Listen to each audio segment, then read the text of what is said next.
आदाब नाजरीन, मैं सनम एजाज, देख रहे हैं आप ग्राउंड रिपोर्ट। शुरुआत लाइन ऑफ कंट्रोल से। लाइन ऑफ कंट्रोल के टंगदार सेक्टर में गोलाबारी हुई है और टंगदार में ये बड़ी गोलाबारी जोर की हुई है जिसमें पूरा इलाका दहल उठा है। और आपको याद दिलाना चाहेंगे कि सिर्फ 5 दिन पहले टंगदार में हुई गोलाबारी के दौरान आम शहरी भी जख्मी हुए थे। हिंदुस्तान और पाकिस्तान के दरमियान की ये लकीर, सरहद की ये लकीर लाइन ऑफ कंट्रोल लगातार साल 2019 से गर्म है और साल 2019 से लाइन ऑफ कंट्रोल के किसी न किसी इलाके में हर रोज़ गोलाबारी हो ही जाती है। और अब की बार आज की तारीख में गोलाबारी लाइन ऑफ कंट्रोल के टंगदार सेक्टर में, टंगदार कुपवाड़ा का ऊपरी इलाका और केरन से लेकर टंगदार और टीटवाल तक के इस इलाके में बड़ी आबादी लाइन ऑफ कंट्रोल के आसपास पे रहती है। और साफ जाहिर है इन दिनों वहाँ पे फसलें को उगाने का, फसलों की देखभाल करने का मौका है, वक्त है। और इस मौके पर, इस वक्त पर गोलाबारी वहाँ के लोगों के लिए जहाँ जान का ख़तरा है वहीं उनकी फसलों को भी बड़ा नुकसान पहुंचा रहा है। और लाइन ऑफ कंट्रोल की इसी सूरत में कुछ हवाले ये भी कहते हैं कि अभी इब्तिदा है, आगे आगे देखिए होता है क्या, क्योंकि समुंदर में चीन और अमेरिका एक दूसरे के आमने सामने आ ही चुके हैं। बताया जाता है कि वहाँ भी किसी के वक्त, किसी भी वक्त किसी के भी दांत खट्टे हो सकते हैं। और जब वहाँ पे लोग ये भी कहते हैं कि अगर एक गोली चलती है तो फिर इस तरह से मिसाइल चलेंगे कि बारिश होगी और इस बारिश में कौन कितना बचा पाता है अपने आप को ये वक्त बताएगा। लेकिन हालात कशीदा दिन ब दिन होते जा रहे हैं। दुनिया एक बड़े ख़तरे से दो चार हो ही रही है। दुनिया जहां एक तरफ एटमी ख़तरों से दो चार है, वहीं दुनिया कोविड के ख़तरे से बराबर दो चार है। कल खुशखबरी आई थी कि रूस ने एक वैक्सीन निकाला है, अभी बताया जाता है नज़र किसी को नहीं आया है। साफ जाहिर है जब तक न सामने आएगा तब तक कहा नहीं जा सकता है कि ये वायरस क्या बचा पाएगा, क्या नहीं बचा पाएगा। लेकिन कश्मीर में जान बचाने के लिए कोविड के ख़िलाफ़ लड़ाई में लॉकडाउन किया गया था और उस लॉकडाउन के मनाजिर हमने भी देखे, आप भी देख लीजिए मनाजिर क्या थे, क्या किया जा रहा है और कैसे सारे मामलात को सुलझाया जा रहा है। ये श्रीनगर की झलक, ये वादी कश्मीर के मुख्तलिफ इलाकों की झलक, त्राल से लेके श्रीनगर, शोपियां से लेके कुपवाड़ा तक ज़मीनी सूरत कोविड के ख़िलाफ़ लड़ाई में अब सरकार ने लॉकडाउन दोबारा इम्प्लीमेंट किया है। और इस इम्प्लीमेंटेशन के दौरान ज़मीनी हक़ाइक़ तस्वीर आप तक पहुंचा रही हैं, बता रही है कि कितना हम इस लड़ाई में अपने आप को सामने रख रहे हैं, एहतियात कितना कर रहे हैं, क्योंकि दुनिया में कोई इलाज नहीं है। सिर्फ लॉकडाउन या फिज़िकल डिस्टेंसिंग या उसके साथ साथ जो गाइडलाइंस हैं वही इसका इलाज है। रूस ने तो बताया है कि हम दवाई निकाल चुके हैं, अभी मार्केट में नहीं आई है। जब तक वो नहीं आती है तब तक अपने आप को बचाना है। लेकिन कितना बचा पाते हैं उसका अंदाज़ा श्रीनगर के अस्पतालों से हो रहा है, श्रीनगर में अमवात की लिस्टों से हो रहा है। कल भी अमवात हुई, आज भी अमवात हुई है। और ये सब कुछ हमें यही बता रहा है कि अभी भी हम वो एहतियात नहीं कर रहे हैं जो हमें करना चाहिए। और इस सारे के बीच में लॉकडाउन पर कुछ लोग शुबहात का इज़हार भी कर रहे हैं। पिछले दिनों कोविड को भी बताया गया था कि ये बेपरखी उड़ाई जा रही है और उसकी वजह भी थी जब कश्मीर में टेस्ट आना शुरू हुए तो कभी पॉजिटिव, कोई कहे नेगेटिव। वो सब जब टेस्ट आए तो लोगों में शक शुबात हुए, कुछ ने साजिश से ताबीर किया, लेकिन बताया यही गया कि साजिश नहीं है, हकीकत है, दुनिया भर में है, सिर्फ कश्मीर में नहीं है। लेकिन आज कोविड से बाद हट के बात अब की जाती है तो लॉकडाउन की, और उस पर भी कुछ सियासत की जा रही है। नेशनल कॉन्फ्रेंस भी इससे कहीं न कहीं सियासत तो अलग मानती है लेकिन लोगों से एहतियाती तदाबीर अपनाने की बात करती है। और ट्रेडर्स फेडरेशन भी कहती है सियासत अपनी जगह पर, लेकिन एहतियाती तदाबीर ज़रूर करिएगा। तो इन्हीं एहतियाती तदाबीर में नेशनल कॉन्फ्रेंस के मोहम्मद अकबर लोन और इकनॉमिक अलायंस के फारूक अहमद डार से हमने पूछा ज़मीनी हक़ाइक़ कैसे बदले जा सकते हैं, ज़मीन पे आवाम को क्या करना चाहिए। तो उनका रद्द-ए-अमल कुछ यूँ था। हम चाहते हैं कि यहाँ पर टूरिज़्म फले फूले और उसके लिए हम चाहते हैं, लेकिन जहाँ तक इनका ये ताल्लुक़ है कि अभी जो आप देख रहे हैं कि यहाँ पर किसी को ऐसा कोई हक़ हासिल नहीं है, तो क्या मायने रखता है। लॉकडाउन है, ठीक है, लॉकडाउन किसी हद तक ठीक है, लेकिन देखना यह है कि क्या हम उसमें कामयाब रह सकते हैं, क्या वो हमारे आम के बहबूद के लिए है। नहीं, ऐसे में इनको लॉकडाउन का इस्तेमाल करके यहाँ के लोगों को बेवकूफ़ बनाना है, ऐसा नहीं हो सकता। आप देखिए दिन ब दिन केसेस बढ़ते जा रहे हैं, कभी 300 केसेस दिन में आ रहे हैं, कभी 200 केसेस दिन में आ रहे हैं, कभी 300 केसेस दिन में आ रहे हैं। आप मुझे खुदा रहा बताए, फिर ये बिज़नेस ओपन होना चाहिए यहाँ पर। अगर आपको टूरिस्ट को कॉल करना है, फिर यहाँ का बिज़नेस आप ओपन कीजिए, फिर यहाँ का ट्रांसपोर्ट आप ओपन कीजिए, तभी आप टूरिस्ट को यहाँ पर बुला सकते हो सैर सपाटे के लिए, तभी यहाँ पर आप यात्रा ओपन कर सकते हो। जब तक यहाँ का दुकान नहीं खुलेगा, जब तक यहाँ का ट्रांसपोर्ट ओपन नहीं होगा, मेरे ख्याल से तब तक ये कोई मकसद नहीं है, ना कोई मतलब नहीं है टूरिस्ट को यहाँ बुलाना। चलिए, ये कोविड पे रद्द-ए-अमल, लॉकडाउन पे रद्द-ए-अमल, लेकिन लॉकडाउन के साथ साथ बताते चले कि आज भी अमवात हुई है, जम्मू में भी मौत हुई है, कश्मीर में भी अमवात हुई हैं। कल भी कश्मीर की यही सूरत हाल थी, पॉजिटिव केसेस की तादाद भी डबल नहीं ट्रिपल फिगर्स में कल भी थी, आज भी उसी तरह के अंदाजे दिख रहे हैं। लेकिन इस सब के बीच में इम्पॉर्टेंट यही है कि हम किस तरह से अपने आप को बचा पाते हैं, ये ज़रूरी है, क्योंकि ये ना अब उम्र देखता है ना जिन्स देखता है, जो मिलता है उसको लपेट लेता है। और लपेटे में अब बीजेपी भी आया है। बीजेपी के रियासी सदर रविंद्र रैना के हवाले से खबर आई कि वो भी पॉजिटिव हो चुके हैं, और अब रविंद्र रैना कितने को अपने लपेटे में लेता है ये वक्त ही बताएगा, क्योंकि कल ही रविंद्र रैना कश्मीर आए थे, बांडीपुरा भी गए थे, श्रीनगर में एक फंक्शन भी उन्होंने की, श्रीनगर में कुछ ओहदेदारों से मिले भी और उनसे कुछ ओहदेदार मिलने भी आए, और उस सारे के बीच में राम माधव भी उनके साथ था, डॉक्टर जितेंद्र सिंह भी उसी फंक्शन में था, और अविनाश राय खन्ना भी उधर था। ये सब बड़े 3 नेशनल के लीडर और स्टेट की लगभग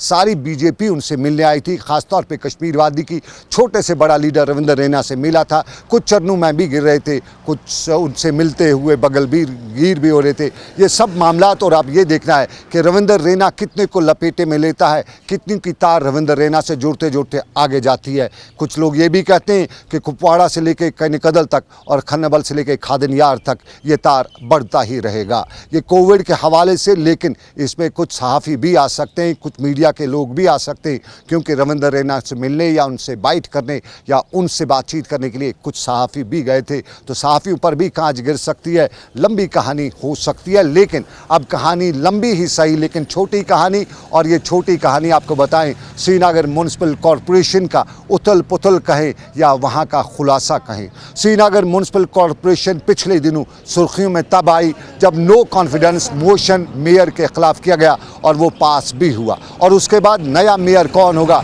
बड़ी अटकलियां लगाई गई, और उन्हीं में इमरान शेख वर्सेस जुनैद मत्तू आमने सामने देखने को मिला। सोशल मीडिया पर दोनों के हामी बड़ी बहस करने लगे, इल्ज़ामात की बारिश होने लगी, और इन्हीं इल्ज़ामात में आम लोग भी सवाल उठा रहे थे कि आखिर ये किस खेत की मूली हैं जो इस तरह से आलू मटर बेच रहे हैं। सोशल मीडिया पे आलू मटर बेचने का इनका किस्सा बड़ा बहस भी हुआ, लेकिन आलू मटर वाली ये कहानी कल उस वक्त सामने आई जब श्रीनगर में बीजेपी के कॉरपोरेटर ने ये बताया कि अब की बार जो कॉन्फिडेंस मोशन के बाद जो नया मेयर चुना जाएगा 16 तारीख को, जिसकी तारीख है, उस तारीख को बीजेपी हाईकमान ने उन्हें बताया है कि वो जुनैद को सपोर्ट करें, इमरान को नहीं। पहले ये भी कहा जाता था, जब नो कॉन्फिडेंस मोशन हुआ था तब बीजेपी ने जुनैद के अगेंस्ट वोट दिया था, और आज कहा गया कि बीजेपी उनके सपोर्ट में है। यानी बात निकलते निकलते बीजेपी तक पहुंची और बड़ी हड़बड़ी मची।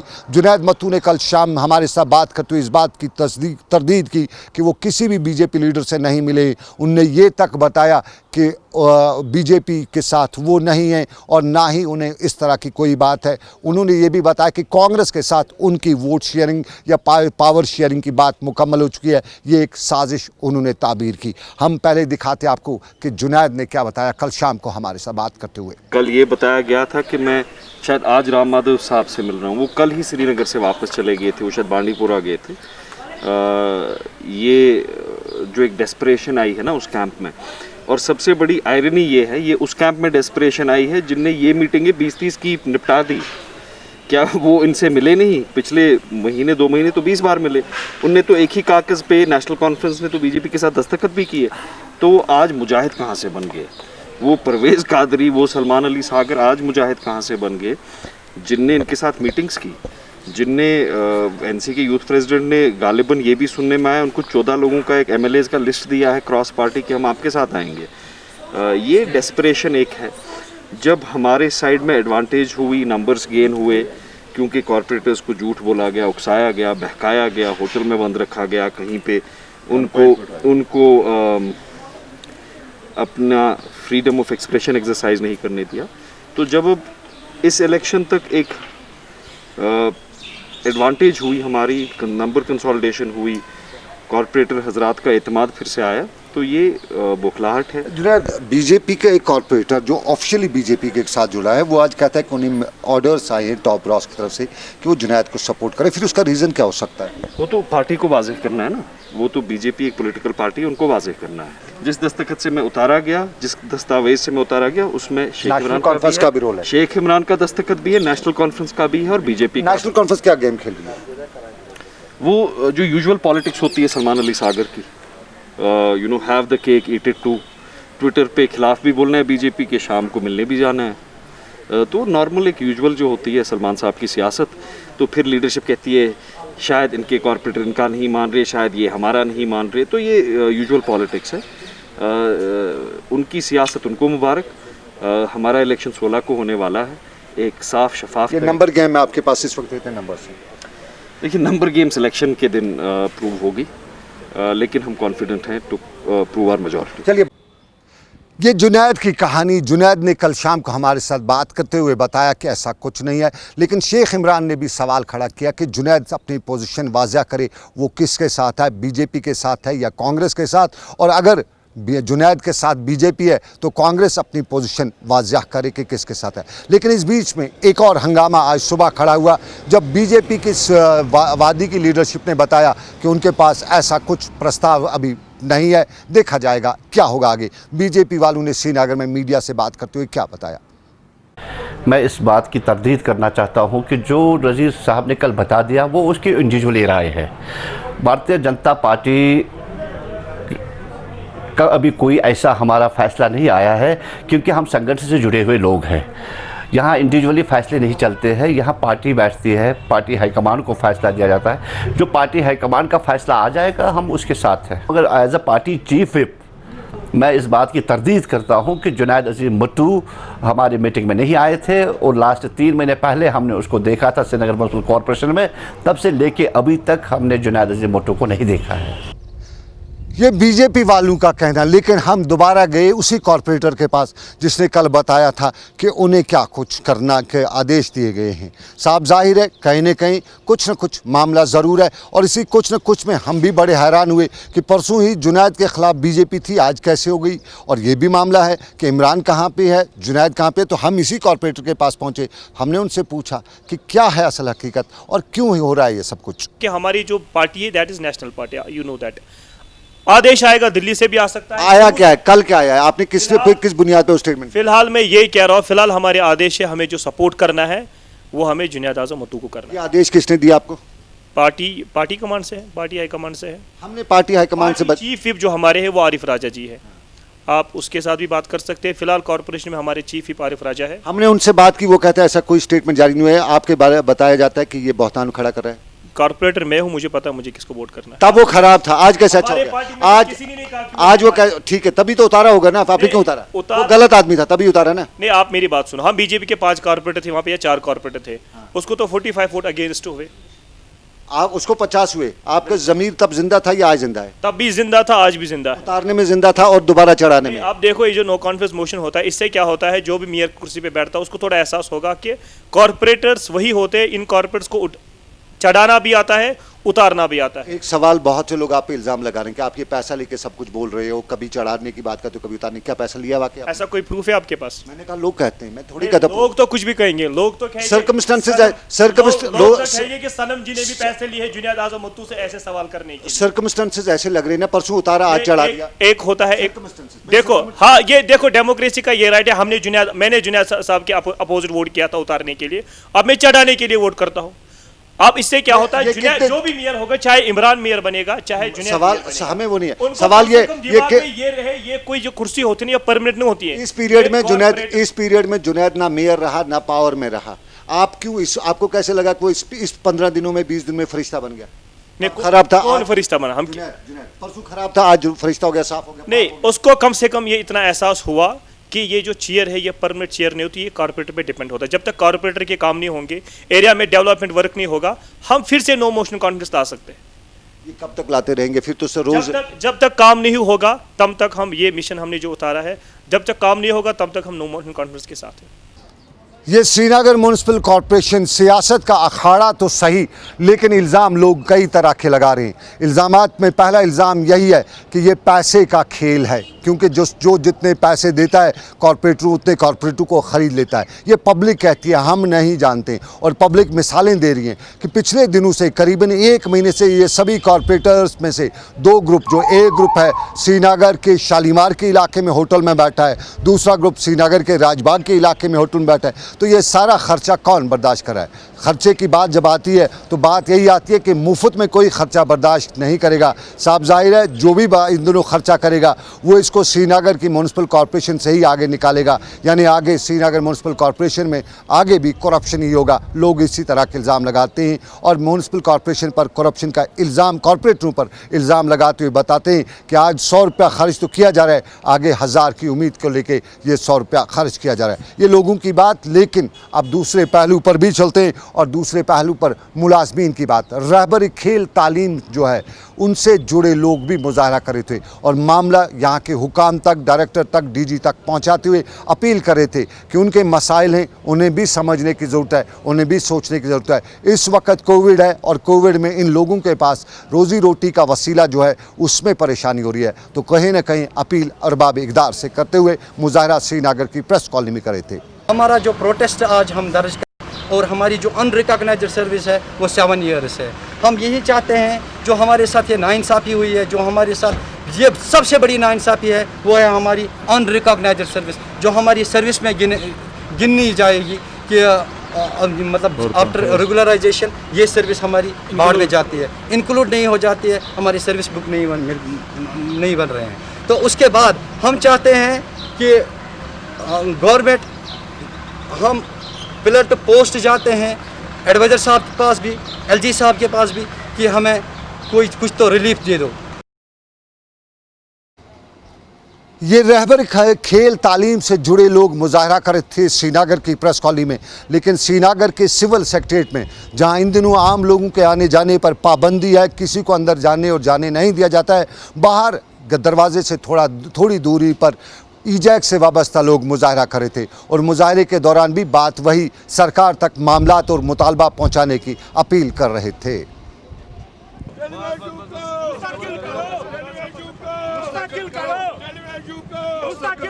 के हवाले से सरकार पॉलिसियां बना रही है, परमिट पॉलिसियां बना रही है। हम चाहते हैं कि प्रोटेस्ट हवाले सिर्फ ये एक पौधा है हमारा, हम सरकार से पुरजोर मुतालबा करते हैं।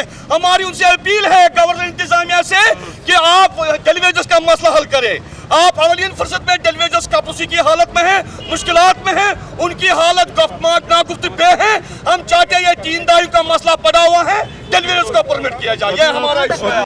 श्रीनगर के सिविल सेक्रेटरीट के बाहर मुलाजमीन का मुजाहरा, लेकिन श्रीनगर से थोड़ी दूरी पर सुंबल के इलाके में जम्मू कश्मीर बैंक के ख़िलाफ़ मुजाहरा था और साफ जाहिर है जम्मू कश्मीर बैंक पर की इंतज़ामिया पर, लोकल इंतज़ामिया पर यहाँ मनमानी का इल्ज़ाम आयद करते हुए बताया जा रहा था कि ख़ुद वज़ीर-ए-आज़म से लेकर दूसरे लोगों ने भरोसा दिया है कि किसान लोन उन्हें दिया जाएगा, लेकिन यहाँ की इंतज़ामिया, यहाँ के लोग मनमानियाँ कर रहे हैं और लोगों को परेशान कर रहे हैं। जम्मू कश्मीर बैंक की सुंबल शाख की इंतज़ामिया पर इल्ज़ाम आयद करते हुए लोगों ने मुजाहरा भी किया।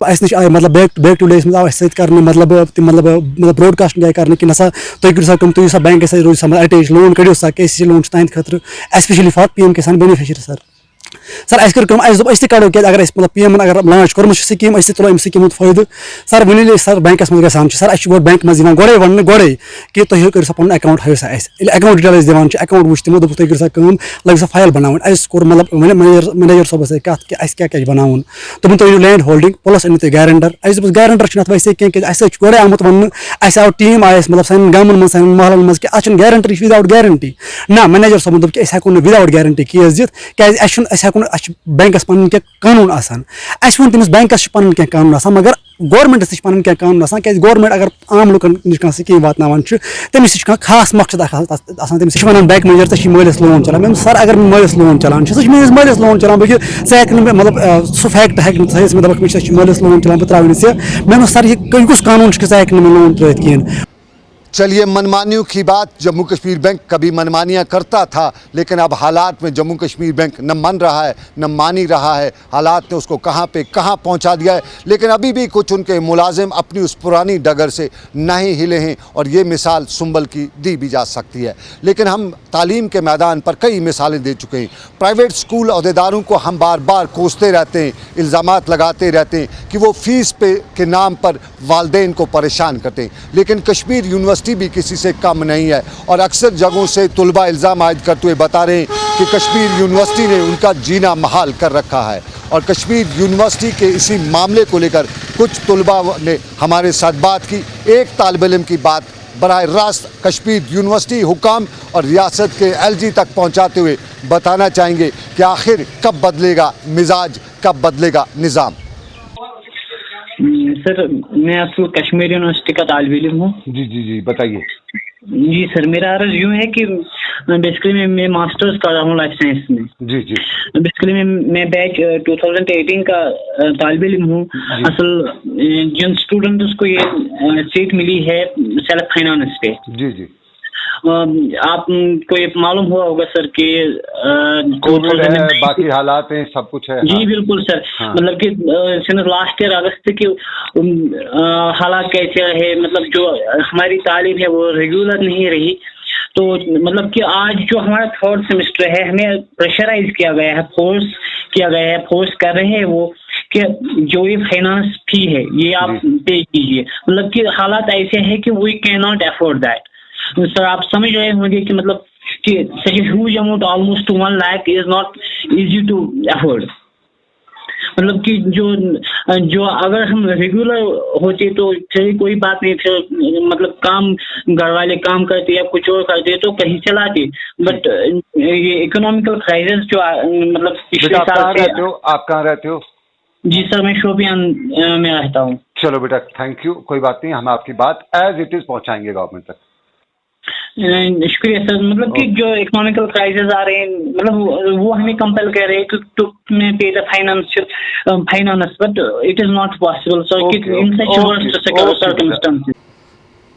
ये श्रीनगर से लेके वादी कश्मीर के दूसरे हिस्सों से एक बच्चे की बात, एक बच्चे की अपील, और ये अपीलें कई हमारे पास आई हुई हैं। और कश्मीर यूनिवर्सिटी के हुकाम से कहा जाता है कि नो खौफे खुदा है ना कोविड का डर है, और आवाम को परेशान बार बार करती रही है। तालीम के नाम पर भी परेशान करती रही है, इम्तहानात के नाम को भी लेकर आजकल परेशान कर रही है, और अब फीस के नाम को लेकर परेशान कर रही है। लेकिन आपको बताएं, परेशानियाँ और भी हैं, लेकिन फ़िलहाल ये परेशानियों का मदावा करने के लिए ऊपर वाला हमारे साथ है। फिलहाल मुझे मेरे साथी आबिद कादिर के साथ दीजिए इजाज़त। रब्बे कायनात की मर्ज़ी, फिर करेंगे आपसे मुलाकात। आप रखिए अपना ख्याल। अल्लाह हाफिज़।